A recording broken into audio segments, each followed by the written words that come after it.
Adolf Hitler leadership style. Hitler ruled the NSDAP autocratically by asserting the Führerprinzip, leader principle. The principle relied on absolute obedience of all subordinates to their superiors, thus he viewed the government structure as a pyramid, with himself, the infallible leader, at the apex. Rank in the party was not determined by elections, positions were filled through appointment by those of higher rank, who demanded unquestioning obedience to the will of the leader. Hitler's leadership style was to give contradictory orders to his subordinates and to place them into positions where their duties and responsibilities overlapped with those of others, to have the stronger one do the job. In this way, Hitler fostered distrust, competition, and infighting among his subordinates to consolidate and maximize his own power.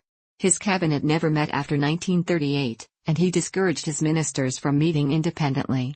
Hitler typically did not give written orders, instead he communicated verbally, or had them conveyed through his close associate, Martin Bormann.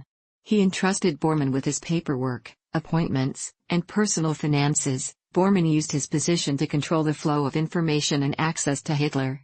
Hitler dominated his country's war effort during World War II to a greater extent than any other national leader. He strengthened his control of the armed forces in 1938, and subsequently made all major decisions regarding Germany's military strategy.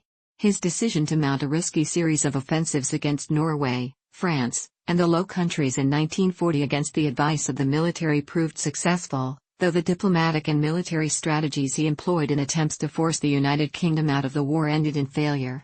Hitler deepened his involvement in the war effort by appointing himself Commander-in-Chief of the Army in December 1941. From this point forward he personally directed the war against the Soviet Union, while his military commanders facing the Western Allies retained a degree of autonomy. Hitler's leadership became increasingly disconnected from reality as the war turned against Germany, with the military's defensive strategies often hindered by his slow decision-making and frequent directives to hold untenable positions.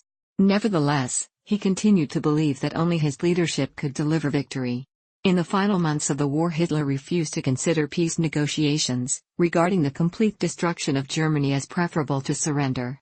The military did not challenge Hitler's dominance of the war effort, and senior officers generally supported and enacted his decisions.